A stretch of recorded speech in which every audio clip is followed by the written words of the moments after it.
Hello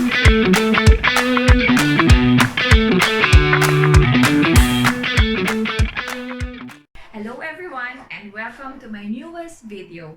Para sa po yung mga hindi nakakakilala sa akin, ako po si Lolita Aguirre and yung vlog ko po is about German grammar.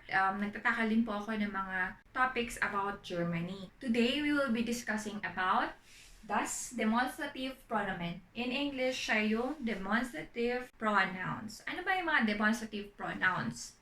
Yung mga sa English like these, that, these, those, sila yon. So, siguro naman may background na kayo doon kasi napag-aralan naman natin siya sa English, di ba?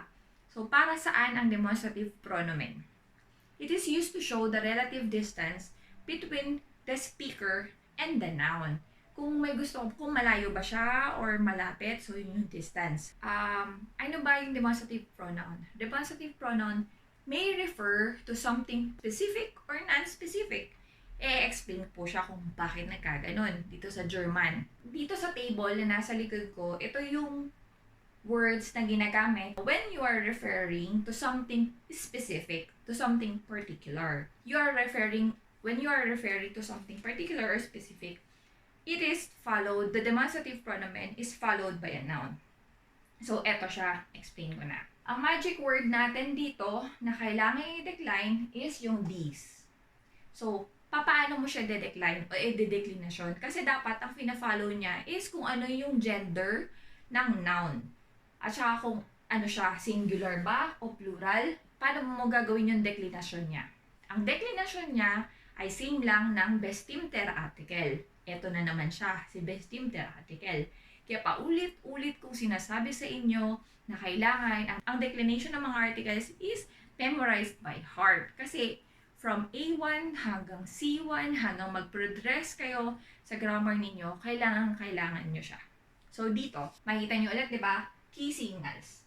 By the way, kung bago kayo dito at hindi nyo alam yung tinutukoy ko, nakalagay po sa description below yung link ng video ng Bestimter article. You can check it out later after this. Balik na tayo. So dito, sabi ko nga, di ba, magic word, these, plus yung key signal niya, which is are, diese, diesem sa dative, genitive dieses, diesen, tapos so on and so forth. So gagamitin natin siya, for example, para mas pamaliwanagan kayo. Ulitin ko, this is referring to something specific. Diese Tasse is gelb. This mug is yellow. So, yung diese Tasse dito is nominative or siya yung subject of the sentence. The second example, ich mag diese Tasse. I like this mug. So, diese Tasse, siya yung object of the sentence, kaya siya yung accusative. So, diese Tasse. Sa third example, ich trinke gern Tee in dieser Tasse. I love to drink tea in this cup. So, diese Tasse, siya si dative. Dative meaning indirect object kasi ich subject, Tee object, tapos diese Tasse siya na yung indirect object. Looking at the examples, makikita nyo, lagi silang followed by a noun. Diese Tasse. So, ito yung nagre-refer ka ng something specific. So, ulitin ko, when you're referring to something specific, pwede mong gamitin yung demonstrative pronoun na dinedecline siya. Kapag ang question naman is, kapag non-specific ang gusto mong gamitin, anong demonstrative pronoun ba ang kailangan mong gamitin or ang pwede mong gamitin? Ang das at saka these ay pwede mo siyang gamitin when you're referring to something non-specific or hindi particular. For example, sasabi, das ist schön, that is nice, this is besser, that is better. Usually, ginagamit ito kapag nagsasalita ka. Seldom siyang ginagamit sa writing, sa schreiben. Kasi, non-specific, hindi mo alam yung tinutukoy niya. Ginagamit lang siya to usually pag ang tao ay nag-e-explain ng something sa kausap niya or meron siyang tinuturo sa kausap niya. So, baka magtanong kayo, sabihin nyo, di ba yung das ay ginagamit siya na bestimmter article for neutrum? Ang sagot ay yes, pero ang das ay ginagamit din siya as demonstrative pronomen. Normally, it is an article. But if you use it without referring to any noun, it becomes a demonstrative pronomen. So, ano ang kaibahan ng das at saka dis? So, ang das at saka dis, actually, iisa lang siya. So, binanggit ko lang yung das at dis para syempre aware kayo na mayroong mga ganitong words at para hindi kayo malito kung ano ba ang gamit nito. Pero ulitin ko, ang das at saka dis ay iisa ng gamit when you are referring to something not particular or non-specific. Itong declination ng demonstrative pronomen na nasa likod ko, na nasa board, ay pwede ring mag-stand alone. Ano ang ibig kong sabihin? So, pwedeng wala siyang noun na tinutukoy. Yung example ko kanina, yun din ang gagamitin ko para i-explain kung ano yung tinutukoy ko. For example nga, so kanina nakalagay, di ba? Diese Tasse ist gelb. So, pag tinanggal ko to, tapos, hawak ko pa rin to, pwede ko namang sabihin na, diese ist gelb. So, alam mo naman na, tasa yung bitbit ko, kaya pwede ko naman siyang gamitin na walang noun. So, ulitin ko, pag sinabi kong diese, nominative siya, subject, feminine. So, sabihin ko lang, diese ist gelb. Ito ay dilaw. Naiintindihan mo, diba? So, sa accusative, ich mag diese.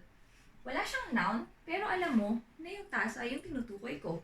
Diese, accusative, feminine, object. Tapos dito, dative, in diese trinke ich gern Tee. Dito, mahilig akong uminom ng tsaa. So, dun tayo sa dative, alam mo pa rin, di ba? So, yun yung sinasabi ko sa inyo na yung pronomen, pwede siyang mag-stand alone. So, ang logic nun is kapag alam ng kausap mo kung ano ang tinutukoy ng speaker, is pwede mong gamitin yung demonstrative pronomen without the noun.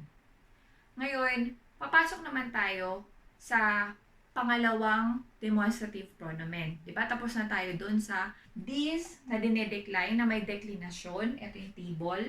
Tapos yung das at saka these, which is yung mga ginagamit when you're referring to non-specific. Papasok naman tayo sa bestimmter article na ginagamit as demonstrative pronomen. Oo, tama. Ginagamit din silang demonstrative pronomen. I'll show you how. In these examples, gagamitin ko muna yung der, die, das as articles. Tapos ipapakita ko sa inyo kung paano siya magiging demonstrative pronomen. Der Hund is gefährlich. Yung aso, the dog, is dangerous. Das Essen gefällt dem Hund. The dog likes the food. Ang subject dito is das Essen. Yung dem Hund, siya yung dative case. Bakit siya naging dative? Kasi sa German, may mga verbs na ang ginagamit for dative cases only. Meron naman ding mga verbs na ginagamit for accusative, which I will explain pag pumabot na tayo sa verben. So, dito. So, gefallen is immer dative, is always dative in dative case. So, dem Hund. Sie liebt den Hund. She loves the dog. So, dito, si sie, si subject, si den Hund, si object. Yun nga, lieben, loves, is accusative na verb. Kaya, accusative yung den Hund. Ngayon, gagawin ko na siyang demonstrative pronomen. Der Hund. Tanggalin natin si Hund. Tada! Isa na siyang demonstrative pronomen. Ito yung sinasabi ko sa inyo na kapag ang article ay tinanggalan mo ng noun, nagiging demonstrative pronomen siya. So, halimbawa, nag-uusap kayo. Pag alam nung kausap mo, yung tinutukoy mo, for example, pag-uusapan niyo yung aso, sasabihin niya, der ist gefährlich. So, alam mo na yung der ay der Hund. Nakikita mo, aso yun. So, kahit nasabihin niya, der ist gefährlich, tinutukoy niya, yung aso na yan ay delikado. Der ist gefährlich. Sabihin niya naman, the dog likes the food, or das Essen gefällt dem. Ibig sabihin, sinasabi niya, gusto ng aso yung food. Sabi, kahit na dem lang siya, alam ng kausap mo na ang tinutukoy mo yung aso, dem is dative ng masculine na der Hund. So, alam mo na yun yung tinutukoy niya, as well as here. So, alam mo na yung object ay aso, then Hund. So, kahit nasabihin mo, sie liebt den. So, okay lang. Naiintindihan siya. There are some more obscure demonstrative pronouns. Malawak pa siya. Meron pa siyang derselbe, derjenige, jener, solche, tsaka mancher. Pero hindi mo pa kailangan yon dito sa level na to, which is A1, A2, or kahit B1 level ka, hindi mo pa ganun siya gagamitin. Kapag umakyat ka na sa B2 or sa C1 level, dun mo na siya maririnig. Actually, sa B1, medyo maririnig mo na siya eh. Pero dahil ang mas gusto ko is, mas maganda muna yung foundation nyo bago tayo umakyat pataas, is, wag mo muna natin explain yun. Sa later discussions na, pag natapos na tong A1, A2 level, I promise you na i-explain ko siya lahat. So, ano yung tip ko ngayong araw? Ang tip ko is, Übung macht den Meister. Sinabi ko na to dati pa. Practice makes perfect. Ang German grammar, kung kukunin mo lang yung tamang rule, kung aalamin mo lang yung tamang rule kung paano siya ginagamit, at aalamin mo kung bakit, madadalian ka. Pero kapag sinaulo mo lang siya, inalam mo lang siya, narinig mo lang siya, at mas malala pa kapag tin-translate mo lang siya, hindi mo siya magagamit nang paakyat ka ng level. Practice makes perfect. Yun lang po yung iiwan ko sa inyo ngayon. Übung macht den Meister. So, practice makes the master. So, make the master out of yourself. Study and practice what you've learned. Thank you!